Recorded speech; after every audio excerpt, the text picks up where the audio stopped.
Hello नमस्कार दोस्तों, मैं जितेंद्र कुमार। स्वागत है आप सभी का आज के इस सेशन में।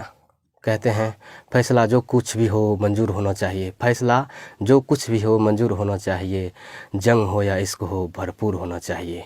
यहाँ पर जंग का अर्थ पढ़ाई से है।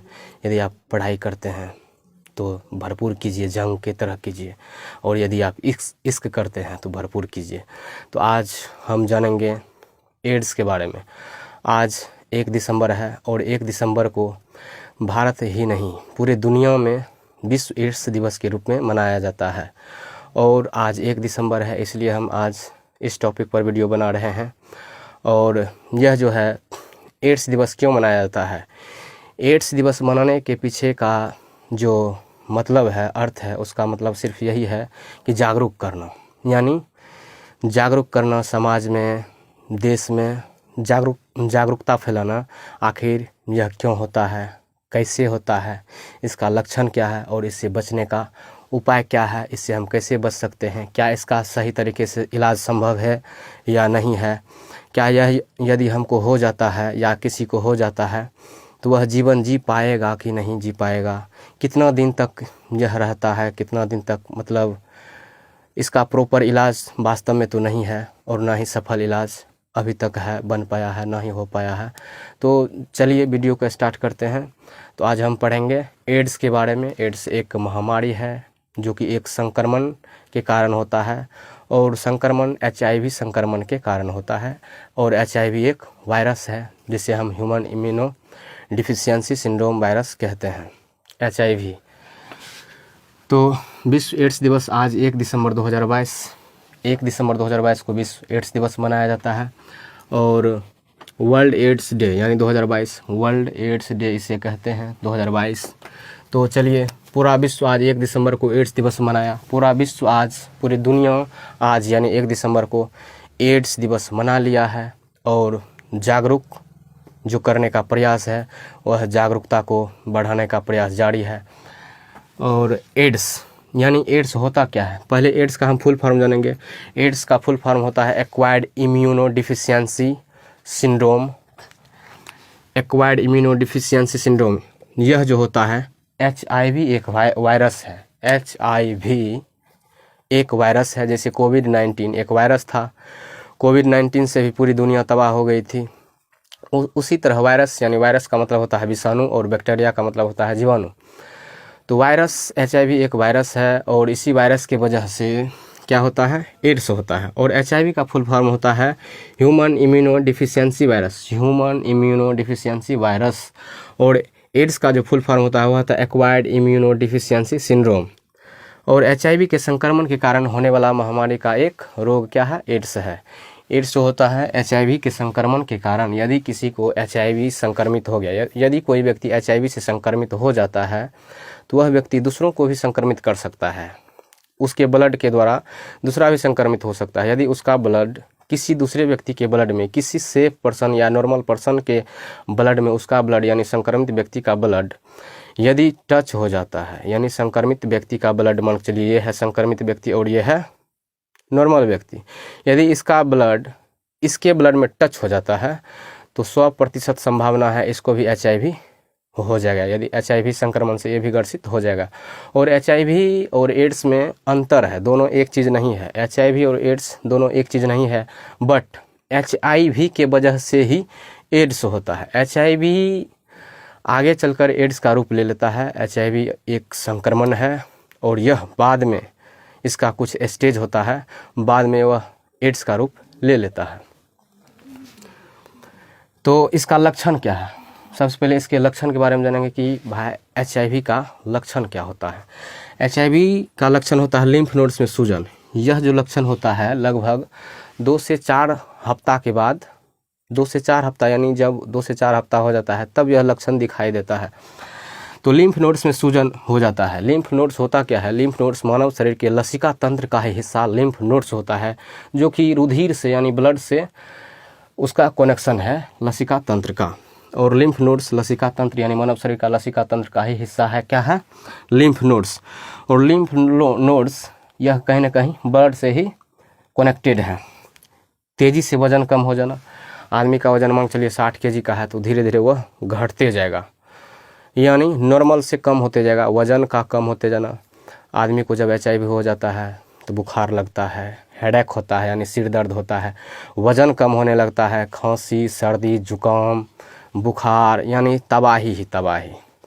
इम्यून सिस्टम का पूरा कमज़ोर हो जाना, धीरे धीरे इम्यून सिस्टम पूरा डाउन होते जाता है, पूरा नीचे उसका स्तर गिरते जाता है। यदि इम्यून सिस्टम नीचे गिर गया, प्रतिरक्षा प्रणाली कमज़ोर हो जाता है तो आदमी को कुछ भी हो सकता है, कोई भी बीमारी उसको अटैक कर सकता है। कारण किसी बीमारी से हमें बचने के लिए हमारे पास मतलब मजबूत प्रतिरक्षा प्रणाली ही नहीं रहेगा तो HIV मान के चलिए किसी भी बीमारी यदि हो जाता है, कोई भी छोटा मोटा बीमारी, तो HIV के कारण वह जल्दी ठीक नहीं होता है। इसलिए HIV के प्रति हम लोगों को सजग होना पड़ेगा, जागरूक होना पड़ेगा। यदि मेरे पास जानकारी है, हमारे पास जानकारी है तो हम दूसरों को बता सकते हैं, दूसरों के पास शेयर कर सकते हैं। जानकारी देने से अच्छा होता है, मतलब जानकारी देने से और जानकारी बढ़ता है। इसलिए हम एक दूसरे को यदि हम जागरूक करते हैं तो इससे एक सीरीज बनता है और यही सीरीज हमें कुछ सीख देती है। तो चलिए, दस्त और खांसी, बुखार आना, गंभीर जीवाणु संक्रमण यानी बैक्टीरिया का भी संक्रमण होने लगता है, यानी त्वचा का भी प्रॉब्लम होने लगता है, यानी शरीर में स्किन में भी त्वचा प्रॉब्लम होने लगता है। बुखार, सर्दी, खांसी, दस्त, एकदम मतलब परेशानी ज़्यादा होने लगता है। उसके बाद चलिए ट्रांसमिशन, इसका ट्रांसमिशन क्या है यानी संवहन यानी फैलता कैसे है। HIV जो है यानी एड्स तो एक बीमारी है और होता है HIV संक्रमण के कारण, HIV वायरस के कारण होता है। इसका यानी यह फैलता कैसे है, तो फैलता है सेक्सुअल रिलेशन से। सेक्सुअल रिलेशन यानी संबंध बनाने से, लैंगिक संबंध बनाने से। यदि हम लैंगिक संबंध बनाते हैं, लैंगिक संबंध यदि कोई बनाता है और उसमें वह सेफ्टी का प्रयोग नहीं करता है, और यदि कोई व्यक्ति संक्रमित रहता है, चाहे स्त्री हो या पुरुष हो, तो वह नॉर्मल व्यक्ति को भी संक्रमित कर देगा। इसलिए मतलब लैंगिक संबंध बनाने से पहले सावधानी का प्रयोग करना चाहिए, यानी सावधानी बरतनी चाहिए, सेफ्टी का उपयोग करना चाहिए। तो उसके बाद सेक्सुअल रिलेशन हो गया लैंगिक संबंध बनाने से। कैसे फैलता है? फर्स्ट नंबर में लैंगिक संबंध स्थापित करने से या बनाने से। इन्फेक्टेड ब्लेड या रेजर से। हमें किसी का भी ब्लेड या रेजर का उपयोग नहीं करना चाहिए। पर्सनली जो भी पर्सनल मैटर है उसको पर्सनल ही रहने दीजिए, किसी के पास शेयर नहीं कीजिए। यदि आपके पास ब्लेड है अकेला यूज़ कीजिए, यदि आपके पास रेजर है अकेला यूज़ कीजिए, शेयर मत कीजिए। कारण ये निश्चित नहीं है कि यदि हम दाढ़ी बनाते हैं, शेविंग करते हैं तो कटेगा नहीं, कहीं ना कहीं कट लग सकता है। इसीलिए हमें कोशिश करना चाहिए कि जो अपना पर्सनल सामान है उसे पर्सनल ही रहने दें, शेयर नहीं करें। तो यानी ब्लेड और रेजर को शेयर करने से बचें और किसी का ब्लेड और रेजर लेने से भी बचें, 100% बचें। यही कारण है कि HIV से संक्रमित कर सकता है और भविष्य में एड्स का भी रूप ले सकता है। इसलिए हम लोगों को पर्सनल चीज़ पर ध्यान देनी चाहिए, साफ़ सफाई पर ध्यान देनी चाहिए, वस्त्रों की सफाई, घरों की सफाई समय समय पर करते रहना चाहिए। आस पड़ोस बच्चों को सीख देना चाहिए अभी से ही। यानी कहीं ना कहीं हमें बड़ों में ही कहीं ना कहीं त्रुटि हो जाती है। बड़ों के त्रुटि के कारण ही आज कोई यदि किसी स्थिति में है तो कहीं ना कहीं पर्सनल मैटर की स्थिति से, पर्सनल वजह से आज किसी कंडीशन में फंस चुका है, या कहीं ना कहीं उसको सीख नहीं दिया गया है समय पर, इसलिए वह कहीं ना कहीं फंस चुका है, चक्कर में फंस चुका है। यदि बड़ों यानी जो भी बड़े हैं, यदि वह सीख देते जाए अपने परिवार में, समाज में, दोस्तों में, भाई में, रिलेशन में, तो हम बहुत से गलत काम को रोक सकते हैं, बुरी स्थिति आने से हम बचाव कर सकते हैं। तो उसके बाद हो गया इन्फेक्टेड ब्लड से, यानी संक्रमित ब्लड से। संक्रमित ब्लड किसका होगा? जो आदमी HIV से संक्रमित पहले से है, यदि उसका ब्लड किसी को डोनेट कर दिया जाता है तो वह 100% HIV से ग्रसित हो जाएगा। इसलिए इन्फेक्टेड ब्लड डोनेट करने से बचें। मदर टू ऑफस्प्रिंग, यानी माँ से बच्चों में, जायज़ बात है, यदि HIV माँ को है तो बच्चों में हो सकता है, तो उसके लिए अलग प्रक्रिया है। यदि माँ प्रेग्नेंट है और माँ HIV से ग्रसित है तो वह प्रेग्नेंट के स्थिति में ही उसका इलाज किया जाएगा, प्रॉपर इलाज। इसका इलाज तो सफल नहीं है, फिर भी उसको कंट्रोल करने के लिए, नियंत्रित करने के लिए बच्चों का भी इलाज चलेगा और माँ का इलाज तो चलता ही रहेगा। तो मदर टू ऑफस्प्रिंग यानी माँ से बच्चों में। उसके बाद इन्फेक्टेड यानी इन्फेक्टेड WBC, यह WBC यानी वाइट ब्लड सेल्स को यह मतलब नुकसान करता है, श्वेत रक्त कणिकाओं को नष्ट कर देता है। श्वेत रक्त कणिका जो कि रोग प्रतिरोधक क्षमता को बनाए रखता है, उसी को यह नष्ट कर देता है। और जब जो हमारा रोग प्रतिरोधक क्षमता है उसी को नष्ट कर देगा तो कहीं ना कहीं हमें दौरा कर परेशान करेगा। अदर बीमारी, other disease, other disorder, other symptoms. तो इम्यून पावर वीक, प्रतिरक्षा क्षमता को ही कमज़ोर कर देता है। HIV यानी ह्यूमन इम्यूनो डिफिशियंसी वायरस जो होता है क्या करता है, प्रतिरक्षा क्षमता को ही कमज़ोर करता है, वीक कर देता है। अन्य बीमारी प्रभावित करने लगती है इसके वजह से, क्योंकि प्रतिरक्षा क्षमता यदि कमज़ोर हो जाएगी तो अन्य बीमारी हमें अटैक करने लगेगी। तो HIV का इलाज क्या है? HIV का इलाज पक्का इलाज नहीं है, प्रॉपर इलाज, सफल इलाज नहीं है, बस उसे नियंत्रित किया जा सकता है, आदमी को नॉर्मल जीवन दिया जा सकता है। जिस आदमी को हो जाता है HIV से, वह संक्रमित हो जाता है, यदि उसका इलाज चलता है सदर अस्पताल से यानी सरकारी हॉस्पिटल से, तो उसका वह नॉर्मल लाइफ जी सकता है। ऐसा नहीं है कि जिसको HIV हो गया वो मर जाएगा, ऐसा भी नहीं है। HIV उतना खतरनाक भी नहीं है, लेकिन यदि खतरनाक नहीं है तो इससे बचना चाहिए। यही तो भयावह रूप लेता है, आदमी की डेथ यानी मृत्यु तक हो जाती है। HIV शुरुआती दौर में तो नॉर्मल रहता है, लेकिन भविष्य में यदि इस पर काम नहीं किया जाए, सतर्कता नहीं बरता जाए, सेफ्टी का प्रयोग नहीं किया जाए, तो यह भयावह रूप ले सकता है और आदमी की मृत्यु तक हो सकती है। तो इसीलिए HIV का इलाज तो पक्का इलाज नहीं है और ना ही कोई पक्का वैक्सीन है जो कि एकदम ख़त्म कर देगा। HIV को ख़त्म नहीं किया सकता। जिसको एक बार हो गया ज़िंदगी आजीवन रहेगा, ज़िंदगी भर रहेगा। यानी HIV से जो संक्रमित हो गया उसको HIV यदि दवाई भी दिया जाएगा, ड्रग्स भी दिया जाएगा तो वह नहीं छूटेगा, लेकिन कंट्रोल रहेगा। यदि यहाँ पर है तो यहाँ पर बरकरार रहेगा, ऊपर नहीं जाएगा भी तो उसको दवाई के द्वारा, ड्रग्स के द्वारा उसको यहाँ पर लाया जा सकता है। तो अगला है HIV का इलाज। कोई इलाज नहीं है, ना ही कोई पक्का वैक्सीन है। पक्का वैक्सीन कहने का अर्थ प्रॉपर तरीके से वह भी उसको पूरी तरह से ख़त्म नहीं करेगा। एक ही बचाव है सुरक्षित यौन संबंध अपनाने से। सुरक्षित यौन संबंध यदि स्थापित किया जाए तो वह एक तरह से बचाव है, अच्छा बचाव है और उससे हम बच सकते हैं। सुरक्षित यौन संबंध से हम इस चीज़ को बचा सकते हैं। एक ही बचाव है सुरक्षित यौन संबंध अपनाने से। HIV से बचने के लिए शारीरिक संबंध बनाते समय कंडोम का इस्तेमाल करना चाहिए। यानी शारीरिक संबंध यदि कोई बनाता है तो उसे कंडोम का इस्तेमाल करना चाहिए। कंडोम यदि इस्तेमाल करता है तो वह सेफ जोन में आ जाएगा, यानी सुरक्षित रहेगा वह। तो यानी सेक्सुअल रिलेशन स्थापित करने से पहले कंडोम का इस्तेमाल करना चाहिए। और जो व्यक्ति संक्रमित है उसके साथ सेक्सुअल रिलेशन नहीं करें तो ही बेटर है। और यदि सेक्सुअल रिलेशन किया जाए तो कंडोम का आप उपयोग कर सकते हैं। कंडोम भी कहीं ना कहीं सेफ्टी नहीं है, कंडोम भी कहीं ना कहीं कभी ना कभी फट जाता है, इसलिए पूरी तरह वो भी 100% वो भी सेफ्टी नहीं है, लेकिन बचाव तो करता है। इसलिए कंडोम का इस्तेमाल करना चाहिए सुरक्षित सेक्सुअल रिलेशन के लिए। तो साफ और नई सुई का प्रयोग करें, साफ और नई सुई का प्रयोग करें।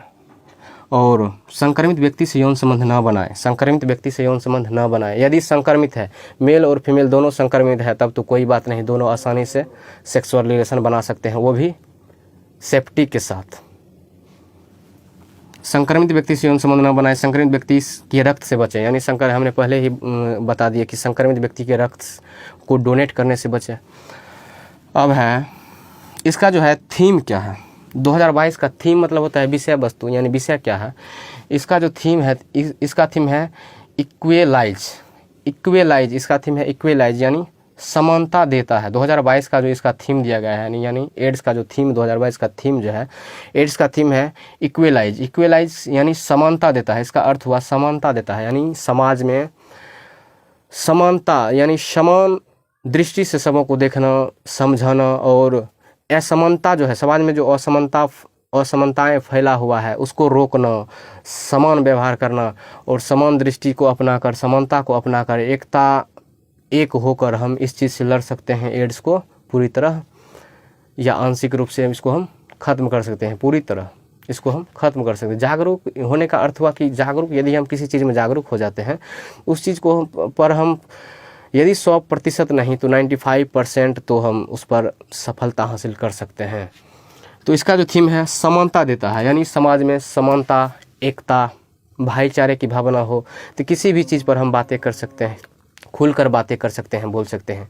लेकिन आजकल तो कहीं ना कहीं सभी अपने काम तो सभी को है, जीवन भर काम रहता है, तो कहीं ना कहीं आजकल समाज में एक दूसरे के प्रति जलन की भावना बढ़ गई है। लेकिन ऐसा नहीं होना चाहिए, सभी भाई बहन हैं, गलतियां हर किसी इंसान से होती है, हमसे भी गलतियां होती है, कहीं ना कहीं आप भी गलती करते होंगे, इंसान से ही गलती होती है, भगवान तो भगवान है।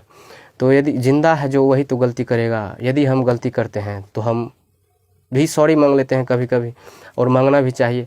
माफ़ करने वाला कौन होता है? माफ़ करने वाला भगवान होता है। यदि आप किसी की गलती पर यदि माफ़ नहीं करते हैं तो मान चलिए ये व्यक्ति गलती किया है, यदि हम ही गलती किया है, यदि आप हमको माफ़ ही नहीं करते हैं, आप हमें माफ़ नहीं करते हैं, तो इसका अर्थ ये हुआ कि हम तो कहीं ना कहीं उलझन में रहेंगे ही, और आप भी उलझन में रह सकते हैं। कहीं ना कहीं दिमाग में वही व्यक्ति चलते रहता है। यदि राम श्याम से दुखी है, यदि श्याम राम को माफ़ी नहीं कर सकता है तो दोनों उलझन में रहेगा। यदि माफ़ करने वाला माफ़ नहीं करता है तो ये तो अपना काम कर लेगा, लेकिन माफ़ जो नहीं किया वह उलझन में रहेगा, उसी के बारे में सोचते रहेगा। इससे क्या होगा? डिप्रेस्ड मूड होगा, तनाव बढ़ेगा, और तनाव बढ़ेगा तो तरह तरह की रोगों का जो है कारण तनाव भी होता है। निद्रा का जो रोग होता है उसका कारण तनाव होता है, यानी टेंशन। इसलिए मतलब कब्जियत यानी कॉन्स्टिपेशन, निद्रा रोग, बुखार, सिर दर्द, हेडेक जो होता है, ये सब कहीं ना कहीं टेंशन का नतीजा है। यदि हम टेंशन पर नियंत्रण तो नहीं कर सकते हैं, इस पर यदि हम काम करें तो बहुत सारी चीज़ों से, बहुत सारी छोटी मोटी डिजीज से हम बच सकते हैं। तो थीम के बारे में हमने जान लिया। इक्वलाइज है, अर्थ होता है समानता देता है। इसका जो है HIV का फर्स्ट केस आया था USA में, यानी यूनाइटेड स्टेट ऑफ अमेरिका, यानी संयुक्त राष्ट्र अमेरिका में 1981 में फर्स्ट केस आया था, यानी पहला केस आया था, पहला मरीज मिला था। कहाँ में? USA मिला था, यानी संयुक्त राष्ट्र अमेरिका मिला था। कब मिला था? 1981 में।